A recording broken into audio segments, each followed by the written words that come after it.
जी, अस्सलाम वालेकुम दोस्तों। कैसे आप सब लोग? छोड़ो दोस्तों यार, आज ना हम जंग की बात नहीं करते जो पाकिस्तान इंडिया के दरमियान टशन या क्लैश चल रही है ना, उस पे बहुत बात हो चुकी है। आज थोड़ा सा मैं आपको ना फनी चीज़ बताता हूँ। जैसे देखो, जैसे इंडिया की मूवी फेमस है ना पूरे इंडिया में, शोले यानी कि गब्बर सिंह। यहाँ मतलब इंडिया की सबसे बेस्ट मूवी वही मानी जाती है। यहाँ उसके बाद दिलवाले दुल्हनिया ले जाएंगे। सेम अगर आप पाकिस्तान देखो, पाकिस्तान में क्योंकि पाकिस्तान की मेजोरिटी जो है ना वो पाकिस्तान का पंजाब है। तो पाकिस्तान की जो पुराने दौर में मूवी, अभी तो खैर पाकिस्तान की फिल्म इंडस्ट्री वैसे ही बंद हो गई है, लेकिन जो थोड़ी बहुत चलती भी रही है ना वो पंजाब की मूवी चलती थी। तो आज मैं आपकी पंजाब की जो पाकिस्तान की सबसे बेस्ट मूवी मानी जाती है ना उसके बारे थोड़ा सा बताता हूँ। उसके फनी, थोड़ा सा फनी बातें जो है, पाकिस्तान की सबसे बेस्ट मूवी मानी जाती है पंजाबी मूवी, वो मानी जाती है मौला जट। मोहल्ला चट को पाकिस्तान की शोले बोला जाता है। यानी कि पाकिस्तान में उस दौर में 70 80 90 में बहुत हिट मूवी थी, और उस लेवल की मूवी नहीं बनी। उसका बाद में रिकॉर्ड तोड़ा था चूड़ियां ने, वो बनी थी 97 या 98 में जाके। तो उससे पहले तक मोहल्ला जट पाकिस्तान की सबसे बेस्ट और टॉप मूवी मानी जाती रही है। मैं आपको उसको मूवी के थोड़ा सा ना फनी पार्ट बताता हूँ। मूवी जब स्टार्ट होती है, मतलब उसका विलन है नूरी नत मुस्तफा कुरैशी साहब, और उसका हीरो है मौला जट। ऑफ कोर्स जिसके नाम पे मूवी है, मतलब वो सुल्तानी साहब कैरेक्टर कर रहे हैं मौला जट का। तो मूवी का स्टार्ट ये होता है कि नूरी नत बदमाश है, गुंडा है, मेन विलन है मूवी का। उसकी दहशत है पूरे पंजाब में। तो मूवी स्टार्ट होती है, ये नूरी नत का भाई, जो उसका छोटा भाई है मक्खा नत, वो किसी लड़की को उठाना चाह रहा है, किडनैप करना चाह रहा है, या जो अभी आपको पता है लड़कियां क्यों उठाई जाती हैं, बदमाश लोग क्यों उठाते थे। तो लड़की उसके आगे, वो घोड़े पे बैठा होता है, लड़की उसके आगे भाग रही है। मतलब वो उसको चैलेंज करता है। वो कहता है जिधर मर्जी भाग लो, जब तुम थक जाओगी ना फिर तुम खुद ही मेरी बाहों में आ जाओगी। वो उसको चैलेंज करती है, वो कहती है पंजाब पूरे में मैं जाऊंगी, कोई ना कोई तो मुझे तुमसे बचाएगा। तो मतलब वो ओपन चैलेंज है, वो उसको जबरदस्ती नहीं कर रहा, बस उसके पीछे पीछे घोड़ा भगा रहा है, वो आगे आगे भाग रही है। वो 3 4 गांव में जाते जाती है। जैसे आपको पता है हमारे इंडिया पाकिस्तान में गांव नजदीक नजदीक ही होती है, 1 2 किलोमीटर पे एक गांव खत्म होता है तो दूसरा स्टार्ट हो जाता है। तो वो 3 4 गांव में जाती है, भाग भाग के थकी जाती है बेचारी, लास्ट पे वो मौला जट के गांव में जाती है। वहाँ पे मौला जट की भाभी उसके सर पे दुपट्टा शपट्टा देती है, चैलेंज कर देती है नूरी नत विलन के भाई को कि अब ये हमारी पनाह में आ गई है। वो उसको बताती है मेरा नाम दानी है और मैं मौला जट की भाभी हूँ, खबरदार ये किया वो किया। तो उनके दरमियान बातचीत होती है, वो उनके मुज़ाकरात नाकाम हो जाते हैं। तो फिर वो मौला जट की जो भाभी दानी है, वो ज़ोर से आवाज़ देती है मौलिया। तो मौला ऐसी आवाज़ सुन के 1 मिनट में हाजिर हो जाता है वहाँ पे। तो वो आके माखे नत को फेंटी फेंटी लगाता है, मार के भगा देता है, भाग जाता है वो माखा नत। तो देखो जिस लड़की के लिए पूरा सीन क्रिएट हुआ है, मतलब वो बाइज्जत लड़की है ना, वो किसी गुंडे के पास नहीं जाना चाह रही, या उसको डर है कि मेरा रेप हो जाएगा, इज्जतदार है। और पंजाब का कल्चर भी हमारे गांव का यही होता है। तो जब वो उसकी लड़की की जान बच जाती है, मोहल्ले जट की बहन ने उसके ऊपर चादर चादर डाल दिया, उसके बाद क्या होता है दोस्तों? उसके बाद ये होता है कि वो ही लड़की पाँव में घुंघरू डाल के पूरे गांव के सामने नाचती है। देखो वो इतनी इज्जतदार है, मतलब 70 के दौर की ये मूवी बनी हुई है, और वो लड़की नाच रही है घुंघरू डाल के, और नाचते नाचते मर जाती है। मतलब ऐसी औरत के लिए उसने, मौला जट ने नूरी नत के साथ दुश्मनी कर ली है, दो खानदानों की दुश्मनी जो आगे पूरी मूवी में चल रही है। जो औरत एंड में नाचने वाली निकलती है, वो भी घुंघरू बांध के। ये तो पंजाब का कल्चर नहीं है। ये एक में मुझे ये फनी पार्ट लगा। दूसरी चीज जो मौला जट की जो मेन उनकी चीज है ना, वो मैं आपको बताता हूँ कि मौला जट को दिखाया गया है कि वो 5 गांव जो होते हैं ना, 5 विलेज, उनका सरबरा है, मतलब लैंड लॉर्ड है, बहुत बड़ा जागीरदार है। 25 कंट्री, सॉरी 5 विलेज बोल गया, 25 कंट्रीज का वो सरबरा होता है। उसके पग रखी हुई है, और 25 लोग अपने फैसले उनसे करवाते हैं, मौला जट से। बहुत लैंड लॉर्ड और पावरफुल करेक्टर दिखाया गया। और उसमें इसमें दूसरा फन ये है दोस्तों, कि जो 25 विलेज का सरबरा है, मुंसफ है और लैंड लॉर्ड है, उसकी जो फ्योंसी है, जो उसकी मंगेतर है, मशूका नहीं है, मंगेतर बकायदा, वो भी जाट है। वो क्या कारोबार करती है, वो अपने वो बटर घी बेचती है, मतलब जिसको देसी घी बोलते हैं। जो गाय के बटर से या भैंस के बटर से घी बनता है ना, देसी घी उसको बोलते हैं। वो देसी घी बेचती है, वो भी अपने सर के ऊपर उठा के, मतलब बड़ा सा देचका होता है, 5-10 किलो का, तो वो 5-10 किलो का देश का देसी घी का लेके पूरे पंजाब में घूम रही होती है पैदल ही, बाय वॉक, कोई ट्रांसपोर्टेशन नहीं, कोई कुछ नहीं। और वो गांव गांव जाके आवाजें लगा के, जैसे हमारे यहाँ आते हैं ना लोग चीजें बेचने के लिए, कुछ अभी साइकिल पे आते हैं कोई कैसे आते हैं, वो वैसे ही मतलब अकेली घूम रही है जवान लड़की, कभी किस गांव में जा रही है, कभी किस गांव में जा रही है, सर पे वो उठा के देश का देसी घी वाला, तो वो गांव बेचने का काम करती है। और वो 25 गांव के जो लैंडलॉर्ड है, जो जिम्मेदार है, जो मुंसफ है, जो चौधरी है, उसकी मंगेतर बनाई हुई है। मतलब देखो, डायरेक्टर के पास इतना दिमाग नहीं है कि जिसकी वो मंगेतर है उसको आपने बड़ा इज्जतदार गैरतमंद, जैसे पंजाब का कल्चर होता है, पंजाब के कल्चर में तो ये होता है कि हमारी औरतें तो घर से ही नहीं निकलती, मतलब पर्दा करती हैं, या तो मतलब घर में रहती हैं, कोई काम शाम नहीं करती। जो मर्द लोग होते हैं, पुराना कल्चर बता रहा हूँ, अभी तो चेंज होगी दुनिया, वो तो 70 की मूवी बनी हुई है ना, मतलब 50 साल पुरानी।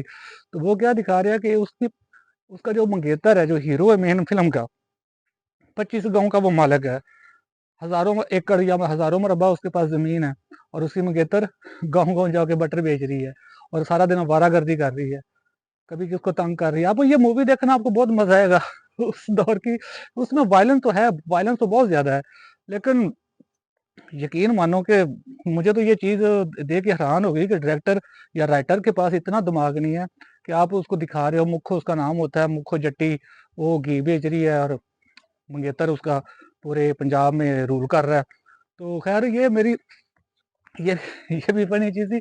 मुझे जो उसका सबसे ज्यादा फनी चीज लगता है ना, पहले पहले जो मैंने करेक्टर स्टार्ट, आपको जो मूवी से स्टार्ट होती है, मक्खा नत नूरी नत, तो मेन विलन का भाई, जो सुल्तानी मौला जट से मार खा के घर में गया है। अभी देखो, वो घर में मार खा के गया है, उसको थोड़ा बहुत ब्लडिंग हुई है, नोज उसका फटा हुआ है।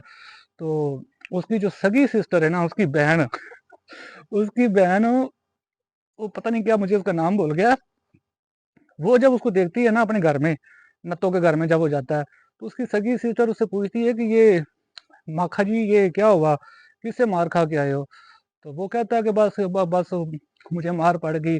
वो बताता है मौला जट का, सरदारी का, तो मैं मौला जट से चपट हुई थी, तो उसने मुझे मारा। उसकी सगी बहन अपने भाई को पैर मार देती है, गोली मार देती है फौरन, बस ये कह के कि तुमने नतों की इंसल्ट करवा दी है, तुमने सिर्फ मुक्के दो तुम्हें तमाचे पड़ गए हैं, या दो तुम्हें चपेड़े पड़ गई हैं, तो ये हमारे खानदान की इंसल्ट है, तुम मार खा के आए हो, इसलिए उसको गोली मार देती है, कत्ल कर देती है सगे भाई को, कुंवारी बहन। और अपने नौकरों चाकरों को बोलती है, जो उनकी हवेली में या उनके घर में उसके नौकर होते हैं, कहती है इसने नत्तों की मतलब शान में गुस्ताखी कर दिया, नाम खराब कर दिया, इसकी लाश को उठाओ और हमारे गांव की हदूद से बाहर फेंको। सगे भाई के साथ ये कर रही है वो ऐसे ही करते हैं, उसकी लाश बाहर फेंक आते हैं। अभी जो मेन विलन है मूवी का, मौला जट का, वो है जेल में। वो जेल में लोगों से पंगे ले रहा है, जेलर से बदतमीजी कर रहा है, उधर कर रहा है। वो कह रहा है मैं तो जेल अपनी मर्जी से आता हूँ, जेलर से उसकी डिबेट होती है। वो कहता है मैंने तो सुना था जेलों में बड़े बड़े बदमाश गुंडे बंद होते हैं, तो शायद मुझे भी कोई मिल जाए। वो मतलब वो अपने लिए कुछ दुश्मन ढूंढ रहा होता है। मैं बस उसको आपको मौला जट की लास्ट तो फनी बात बताता हूँ, हालांकि उसकी और भी बहुत फनी बात है, लेकिन जब नूरी नातब रिहा होके, मेन विलन जेल से रिहा होके घर आता है ना, तो वो अपनी बहन से आके मिलता है, उससे पूछता है कि तू मुझे देख के खुश नहीं हुई, अभी उसने तो ताजा ताजा अपना भाई कत्ल किया हुआ है। वो नूरी नातब पूछता है कि मेरा छोटा भाई माखा किधर है?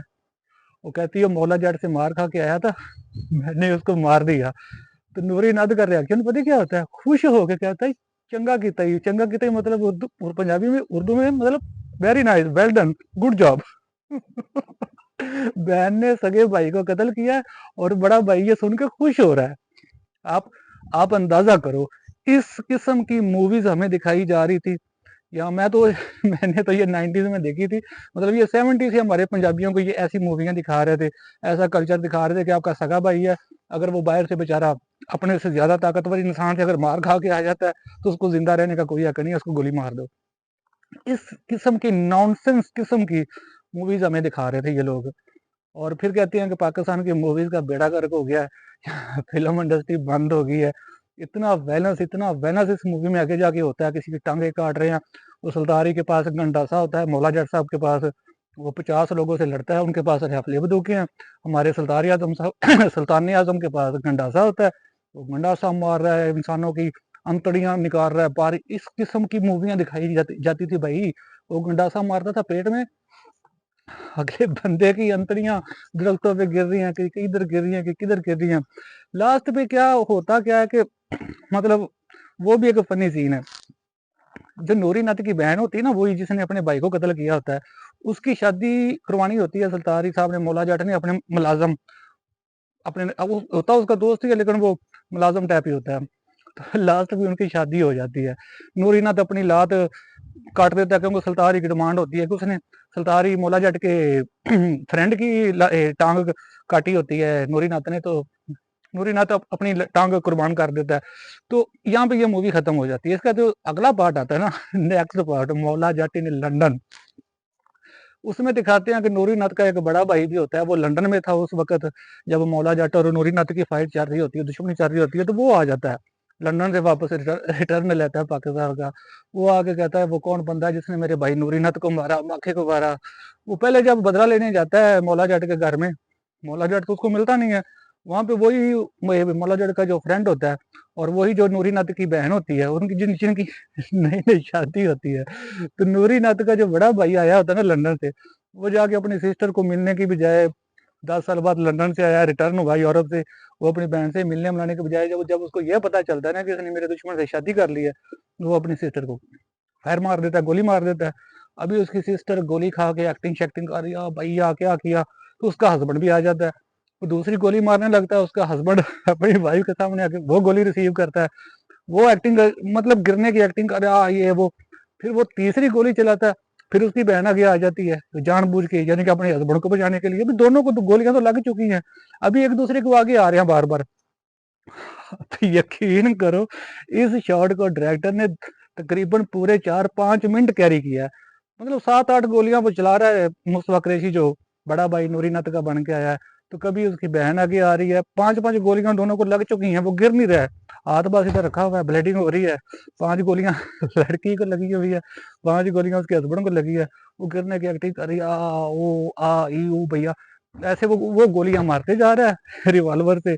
और वो दोनों मियाँ बीवी जो है ना, वो बारी बारी, कभी वो उसकी आगे आ जाती है, कभी वो उसकी आगे आ जाता है। लिटरली वो 5-7 गोलियां खाने के बाद भी अभी इस हालत में थे कि अगर मौला जट आ जाता तो उसके साथ कोई अपनी जायदाद भी डिस्कशन कर लेते, मरने से पहले सब लोगों को मिल मिला भी लेते, या अपने बाकी खानदानों को बुला लेते कि भैया मरने वाले हैं, 8 गोलियां में लग गई, हमें मिलना है तो मिल जाओ आके, या उनको उनके सामने लूडो रख दो, तो वो लूडो की भी 2-4 बारियां खेल लेते, उसके बाद वो मरते हैं। तो ये सिस्टम था भाई। मैं रेकमेंड करूंगा, अगर आप कभी बोर हो रहे हो या आपके पास बहुत ज्यादा टाइम हो, तो आप इस मूवी को जरूर देखो, आपको बहुत मजा देगी। बहुत ही ज्यादा मजे